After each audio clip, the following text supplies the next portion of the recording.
Campus Beauty was surprised to find that the nerdy student she usually ignored had suddenly transformed into a handsome hunk. No one could recognize him as the same bespectacled nerd. He walked straight to his seat and found it piled high with other people's things. Without a word, he swept everything onto the floor. Campus Beauty Mu Xiaoxiao kindly warned him to be careful of retaliation, but he did not care. But just as she finished inside the top student, just a few days ago, every time the big shot went out, he had a bunch of underlings holding umbrellas for him. Hey, boss, but he had not gone far when he saw a high school student jumping from a building.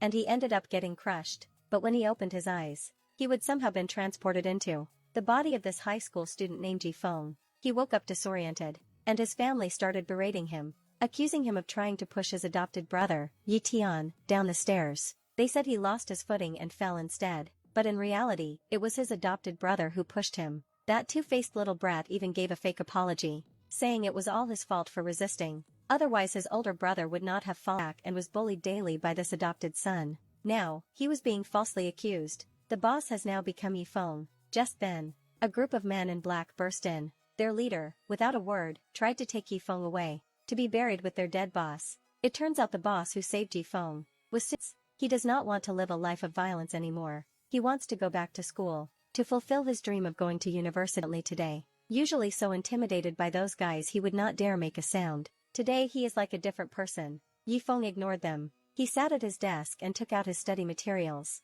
Several classmates saw him take out an abacus, and found it unbelievable. Be teased by Su Wanwan, Mu Xiaoxiao's best friend, saying his moves on girls are old-fashioned. Right on cue, Fang Jun and Yi Tian came looking for trouble again, and they called Ji Feng. The teacher and Mu Xiaoxiao arrived at the scene. Seeing this situation, the teacher naturally assumed that Fang Jun and his friends were bullying someone again. Yi Feng immediately scolded Fang Jun and Yi Tian. He even wanted to call their parents. Long before Fang Jun's father, the big boss, showed up at school, the dean of students, upon seeing him, was incredibly fawning. Turns out, Mr. Fang had donated 2 million to the school. As soon as he arrived, he immediately twisted the facts, saying Yi Feng hit his son. He must apologize. The dean's expression immediately changed, and forced Yi Feng to. Turns out, this Mr. Feng has a close relationship with Jiang Yanbing, the vice president of Longting Group.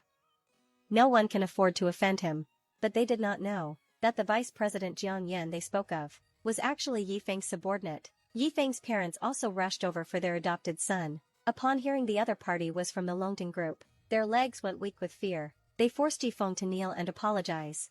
Terrified of implicating the Yi family, Mu Xiaoxiao and Su Wanwan could not stand it anymore. They angrily rebuked the parents. How could they side with an outsider against their own son? But Yi Feng's parents would not listen. They only cared about their own interests. They even said things like, "Flies do not bite seamless eggs." Mr. Feng gave a final ultimatum. 3 minutes. If Yi Feng does not kneel and apologize, he will bankrupt the Yi family.